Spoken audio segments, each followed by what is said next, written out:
Good morning students. Auditing के अंदर बड़ा आज अपन एक नया पॉइंट ले रहे हैं। Vouching is backbone of auditing. यानी जो वाउचिंग है वो अंकेक्षण यानी ऑडिटिंग की बैकबोन यानी रीढ़ की हड्डी है।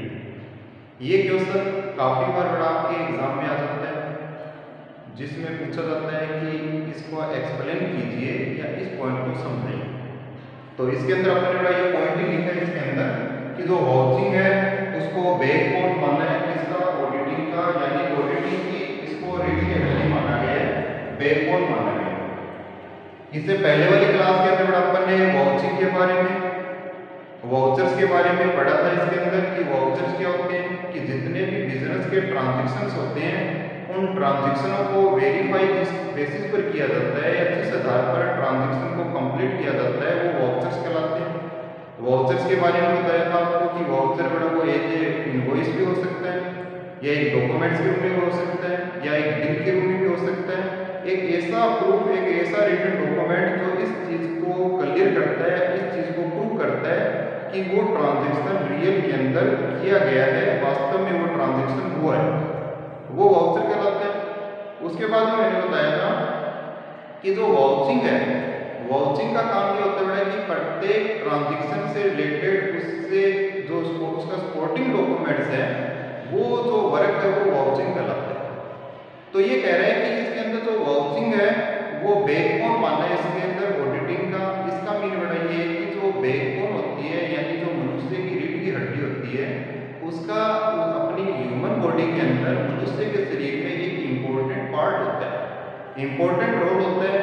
यदि बड़ा किसी इंसान के अंदर यदि रीढ़ की हड्डी यदि बैकबोन नहीं होगी तो आप सोच सकते हो कि उस मनुष्य की स्थिति क्या होगी। इसलिए जो अपनी बैकबोन है वो एक इम्पोर्टेंट रोल प्ले करती है अपने शरीर के अंदर। उसी तरह से अकाउंटिंग के अंदर या ऑडिटिंग के अंदर जो वाउचिंग है उसको बैकबोन माना गया। यानी जिस प्रकार से बैकबोन अगर इंसान के नहीं होने पर क्या होगा, बड़ा इंसान एक है ना, कि जैसे अपन मान लें कि जो उसका पूरा स्ट्रक्चर है वो उसकी बैकबोन के ऊपर खड़ा है और उसकी स्ट्रक्चर की अपन कल्पना ही नहीं कर सकते कि वो स्ट्रक्चर किस टाइप का होगा यदि उसकी बैकबोन नहीं होगी। उसी तरह से यदि वाउचिंग का वर्क नहीं होगा, यदि वाउचिंग का काम नहीं किया होगा, यदि वाउचिंग नहीं कर रखी है तो उस स्थिति के अंदर, उस कंडीशन के अंदर ऑडिटिंग है बड़ा, वो ऑडिटिंग का जो वर्क अपना वो कितना सक्सेसफुल होगा, कितना सफल होगा, इस बात की हम कल्पना नहीं कर सकते। तो इसलिए इसको माना है कि वाउचिंग है वो बैकबोन है, बैकबोन है यानी इसके अंदर ऑडिटिंग के अंदर जो वाउचिंग का वर्क है वो एक प्रकार से इम्पोर्टेंट रोल रखता है। वाउचिंग के अंदर बड़ा जो वाउचिंग का काम जितना लगन से किया होगा यानी कितनी इच्छा से किया हुआ होगा उतना ही जो ऑडिटिंग का काम है वो ईजी हो जाता है। इसके अलावा अपनी बात नहीं पड़ा कि जैसे जो डॉक्यूमेंट्स होते हैं पर्टिकुलर जो बड़ा ट्रांजैक्शन का जो वाउचर होता है जिसके अंदर ट्रांजैक्शन कंप्लीट किया गया वो एक डॉक्यूमेंट्स होता है। उस डॉक्यूमेंट्स के पीछे उसका सपोर्टिंग डॉक्यूमेंट होता है यानी उसके बैक साइड के अंदर वो ट्रांजैक्शन को प्रूव करता है। यदि आपको कोई ट्रांजैक्शन मिला कि इसके अंदर मार्केट से आपने 50,000 रुपये का ऑफिस से रिलेटेड आइटम परचेज किए हैं तो उस ट्रांजैक्शन को कंप्लीट करने के लिए, उसको वेरीफाई करने के लिए आपको क्या करना पड़ेगा, उसके जस्ट बाद में आप बड़ा देखोगे कि वो ट्रांजैक्शन में 50,000 रुपये से रिलेटेड कोई इनवॉइस है या नहीं है। तो जैसे आपने इसके पेज के बैक साइड में देखा वो आपको प्रॉपर जो डॉक्यूमेंट्स है, प्रॉपर जो वाउचर है जो उसको प्रूव करता है कि आपने 50,000 रुपये की परचेजिंग की है, तो उससे वो प्रूव हो जाता है कि वो ट्रांजेक्शन आपने किया है। इसके अलावा बड़ा अपन ये बता सकते हैं कि जिस प्रकार से जो बैकबोन होती है, जो रीढ़ की हड्डी होती है वो इंसान के बैक साइड में होती है, उसी प्रकार से जो वाउचिंग है वो प्रत्येक वाउचर यानी ट्रांजैक्शन के बैक साइड होता है यानी उसकी सपोर्टिंग उसके साथ लगी होती है यानी उसके साथ में उसको अटैच किया जाता है। इसके अलावा बड़ा अपन ये बता सकते हैं कि वाउचिंग के अंदर जो बैकबोन है वो एक प्रकार से कठोर होती है, हार्ड पार्ट होता है अपनी बॉडी का। यानी नॉर्मली उसके अंदर बड़ा जो अपना एक कहते हैं ना कि ठोस जो पार्ट है बॉडी का वो अपना बैकबोन होती है। उसी प्रकार से अपना जो वाउचिंग का काम है वो भी बड़ा एक ठोस वर्क होना चाहिए, एक मतलब क्या है कि केयरफुली किया हुआ वर्क होना चाहिए। इसके अलावा अपन इसके अंदर ये बता सकते हैं कि जो वाउचिंग की जाती है ना, वाउचिंग का काम बड़ा वो एक प्रकार से ऑडिटर के लिए इम्पोर्टेंट वर्क होता है। और इम्पोर्टेंट वर्क इसलिए होता है कि वो प्राइमरी एंट्री से लेके फाइनल अकाउंट जहाँ तक बने उन सबको एग्जामिन करता है, किसके द्वारा, वाउचिंग के द्वारा। तो इसलिए वाउचिंग का काम है वो ऑडिटर के लिए एक इम्पोर्टेंट वर्क होता है। इसके अंदर प्राइमरी बुक से लेके फाइनल अकाउंट तक के जितने भी अकाउंट्स मेंटेन किए गए, जितने भी ट्रांजेक्शन किए गए हैं, उन सबकी चेकिंग की जाती है। ऑडिटर बेटा एक सोसाइटी से निकला हुआ, हमारे समाज से निकला हुआ एक इंसान होता है जो अपनी एक प्रोफेशनल क्वालिफिकेशन के आधार पर या उसके नॉलेज के आधार पर उसकी ऑडिटिंग को करता है। इसलिए वो वाउचिंग को ही देख के यानी उसके प्रॉपर डॉक्यूमेंट्स को देख के ये वेरीफाई करता है कि ये ट्रांजैक्शन रियल के अंदर लीगली है, इलीगली नहीं है, यानी कानूनी है, गैर कानूनी रूप से यानी फ्रॉड वगैरह उसमें नहीं किया गया। इसी प्रकार से अपन ये बता सकते हैं कि जो ऑडिटर बेटा वो कोई जादूगर नहीं होता है कि उसको पता लग जाए कि ये ट्रांजैक्शन गलत है और ये ट्रांजैक्शन झूठा है ना, बल्कि इसके अंदर ये ट्रांजैक्शन सही है और ये ट्रांजैक्शन अपने आप में फेयर है। वो उन डॉक्यूमेंट्स के आधार पर, ट्रांजैक्शन से रिलेटेड जितनी भी रिकॉर्डिंग के आधार पर इस बात को वेरीफाई करता है कि ये ट्रांजैक्शन रियल के अंदर किया गया। इसके अलावा जो वाउचिंग है, वाउचिंग को बड़ा ये भी माना गया है कि जिस प्रकार अपना गोल्ड होता है, सोना होता है, वो क्या होता है कि सबसे पहले बड़ा जब ज्वेलरी अपन तैयार करते हैं तो उस स्थिति के अंदर जो गोल्ड है उसको बड़ा आग के अंदर खूब उसके अंदर हीटिंग दी जाती है, उसको पकाया जाता है। उसके बाद में जो भी उसके आभूषण है वो तैयार किए जाते हैं।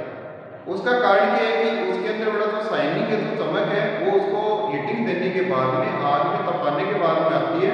उसी प्रकार से जो वाउचिंग का काम है वो भी इसी प्रकार से होना चाहिए, एक प्रकार से उसका हीटिंग वाला होना चाहिए, यानी एक प्रकार से जब से ज़्यादा थोड़ा सा कहते हैं ना कि अपना हार्ड वर्किंग जिसके अंदर हो उस टाइप से होना चाहिए। यदि जिस प्रकार से गोल्ड को बड़ा अपन तपाकर है ना आभूषण तैयार करते हैं, उसकी शाइनिंग अलग नजर आती है, उसी प्रकार से वाउचिंग का काम भी एक प्रकार से आग में तपकर यानी हार्ड वर्किंग करके उसके बाद में ही अपनी ऑडिटिंग है वो सही रिजल्ट दे सकती है।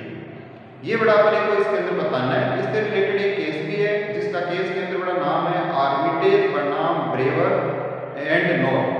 1932 के अंदर बड़ा ये केस हुआ था। इस केस के बारे में पूछ लिया जाता है कि किसी केस के बारे में बताइए। इस केस के बारे में बता रखा है कि इसके अंदर जब ऑडिटर ने ऑडिट करने के लिए आया तो उसने पेटी केस सब जानते हो बेटा कि बड़े बिजनेस के अंदर केस के ट्रांजेक्शन बहुत ज़्यादा होने के कारण किसी व्यक्ति को एक इम्प्रेस्ड अमाउंट यानी एडवांस अमाउंट दे दी जाती है और उसको कहा जाता है कि छोटे मोटे जितने भी एक्सपेंडिचर हैं ये आपके द्वारा किए जाने चाहिए और उसके बाद में आप हमें वीकली या हाफ मंथली या बड़ा पूरे मंथ की रिपोर्ट को हमें दोगे कि हमने आपको कितना एडवांस दिया, उस एडवांस में से आपने कितने एक्सपेंडिचर किए। तो वो बड़ा उसका पेटी केस बोलते हैं उसके अंदर, यानी जो वो अपने खुद के ट्रांजेक्शन जिस बुक में रखते हैं वो पेटी केस कहलाती है। पेटी केस में नॉर्मली छोटे मोटे जो ट्रांजेक्शन होते हैं जैसे कोई रिफ्रेशमेंट का है, कोई गैरेज का है ना, कोई प्रिंटिंग स्टेशनरी का है, इस प्रकार के जो छोटे ट्रांजेक्शन है वो पेटी केस में रिकॉर्ड होते हैं। तो उस ऑडिटर ने बड़ा जो पेटी केस की ऑडिट है वो ढंग से नहीं की क्योंकि उसको छोटे ट्रांजेक्शन को ज़्यादा इंपॉर्टेंस नहीं दिया, उसने वाउचिंग के अंदर उसका ज़्यादा ध्यान नहीं दिया। तो उस कंडीशन के अंदर एक फ्रॉड है वो ऑडिटर की पकड़ में नहीं आया। ऐसी सिचुएशन के अंदर जो ऑडिटर है उस ऑडिटर के ऊपर बड़ा जो कोर्ट है उसने फाइन लगा दिया। इसके अंदर फाइन लगाने का कारण उसके ऊपर यही बताया कि यदि ऑडिटर उस पेटी केस का ऑडिट अगर केयरफुली करता तो उस स्थिति के अंदर, उस कंडीशन के अंदर जो फ्रॉड है वो उसके सामने आ सकता था। ये बड़ा इसका केस का पार्ट है।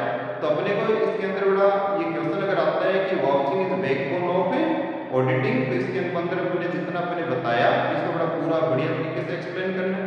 यानी वाउचिंग और जो ऑडिटिंग है उन दोनों को अलग नहीं किया जा सकता, दोनों बड़ा एक दूसरे के पूरक वर्क है। ऑडिटिंग का काम कंप्लीट करने से पहले सबसे पहले वाउचिंग का काम होता है। वाउचिंग का काम जितना बढ़िया, जितना ढंग से किया होता है, ऑडिटिंग उतनी ही बढ़िया, बिना इसके अंदर बड़ा किसी है ना एरर और फ्रॉड की होती है। ये सब इसके अंदर बताना है। ये बड़ा अपना ऑडिटर और इसके बारे में बड़ा कई बार केस स्टडी की जाती है, तो केस स्टडी के बारे में अपन बता सकते हैं। इसके अलावा इसके अंदर बड़ा इसका इंपॉर्टेंस है कि वाउचिंग है उसका क्या इंपॉर्टेंस है, ये भी अपन इसके अंदर डिस्कस करेंगे। तो नॉर्मली इसका मीनिंग समझ में आ गया कि इसके अंदर अपने को यदि क्वेश्चन में पूछा जाए कि vouching is backbone of auditing, तो ये जो बातें अभी अपन ने बड़ा डिस्कस की है ये बतानी है। क्वेश्चन के अंदर बड़ा नॉर्मली जो पॉइंट है वो इसी पॉइंट से पूछा जाता है कि इसके अंदर vouching is backbone of auditing, explain the importance of vouching, या इसके बारे में बड़ा पूछा जाता है तो अपन इसके अंदर बता सकते हैं। सबसे पहले ये जो अपन बातें हमने डिस्कस की है तो उसमें वाउचर का मीनिंग बताना सबसे पहले कि वाउचर क्या होता है, उसके बाद में वाउचिंग क्या होता है, वाउचिंग के बारे में अपन इससे पहले वाली क्लास में डिस्कस किया था। उसके बाद में आपको ये जो पॉइंट अपन ने यहाँ पे लिखा है इस पॉइंट को लिखना है, इसको एक्सप्लेन करना है कि अपनी इंसान की बॉडी से कंपेयर करना है जिससे अभी अपन ने स्टार्टिंग के अंदर कंपेयर किया था, और उसके बारे में बताना है। इसके अंदर बड़ा और भी जैसे मैजिशियन वाला, जादूगर वाला, और इसके अंदर गोल्ड वगैरह, ये पॉइंट बड़ा इसके एग्जांपल के रूप में अपन इसको एक्सप्लेन कर सकते हैं। और उसके बाद में इसका लास्ट कंक्लूजन अपन इसके अंदर इंपॉर्टेंस भी इसके लेने, इंपॉर्टेंस के अंदर अपने को ये बताना है बेटा कि इसके अंदर पहला अपना पॉइंट हो सकता है इंपॉर्टेंस ऑफ वाउचिंग के अंदर कि जो प्राइमरी बुक्स से लेके फाइनल जितने भी अकाउंट है उन सब की डिटेल चेकिंग की जाती है वाउचिंग के अंदर। एज बड़ा इसके अंदर जो एविडेंस के रूप में इसको वाउचिंग को काम में लिया जाता है, यानी एज प्रूफ के रूप में इसके अंदर काम में लिया जाता है। इसके अंदर बड़ा जो ट्रांजैक्शन है प्रत्येक ट्रांजैक्शन के लिए उसकी प्रॉपर वाउचिंग की जाती है इसके अंदर, ठीक है। इसके अलावा बड़ा जो वाउचिंग का काम है वो एक डिटेल वर्क है, एक शॉर्ट वर्क नहीं है, उसके अंदर डिटेल से वर्क किया जाता है। प्रत्येक ट्रांजैक्शन प्रत्येक वाउचर के सपोर्टिंग डॉक्यूमेंट्स के साथ अटैच किए जाते हैं। इसके अलावा बड़ा यदि कोर्ट के अंदर अगर कभी कोई वाद वगैरह या केस वगैरह की स्थिति के अंदर वाउचिंग है उसको एजेबल प्रूफ के रूप में प्रेजेंट कर सकते हैं। देखिए वाउचिंग के आधार पर हमने ऑडिटर को कंडक्ट किया, ये सब इसकी इंपॉर्टेंस है। लास्ट अपने बड़ा इसमें केस स्टडी के बारे में अभी आपको बताया कि इसका एक केस है बड़ा आर्मिटेज बनाम ब्रेवर एंड नोट 1932 का केस है। इस केस को भी आपको एक्सप्लेन करना है, ठीक है। तो ये आपकी बुक के अंदर बड़ा केस वगैरह सारा दे रखा है, इसको बढ़िया से तैयार करके ये बड़ा क्वेश्चन अपन लिख सकते हैं। तो वाउचिंग का जो पॉइंट है बड़ा वो अपना इतना ही है इसके अंदर। इससे पहले वाउचर, वाउचिंग का मीनिंग, उसकी कैरेक्टरिस्टिक्स बड़ा, और अपना अगर ये बैकबोन वाला पूछे तो ये अपन इसको डिटेल में लिख सकते हैं। ये बड़ा आप इसमें सुन सकते हो अपने, है ना, आज अपने इसके अंदर, और अपनी बुक है उसके अंदर बड़ा एक आध बार आप उसको रीड आउट कर लीजिए, और उसके बाद में आप इस क्वेश्चन को यदि आता है एग्जाम के अंदर तो बहुत बढ़िया तरीके से अपन उसको एक्सप्लेन कर सकते हैं, ठीक है बेटा। तो नेक्स्ट क्लास में अपन इसका नेक्स्ट पॉइंट लेंगे, अभी अपन इतना ही इसका डिस्कस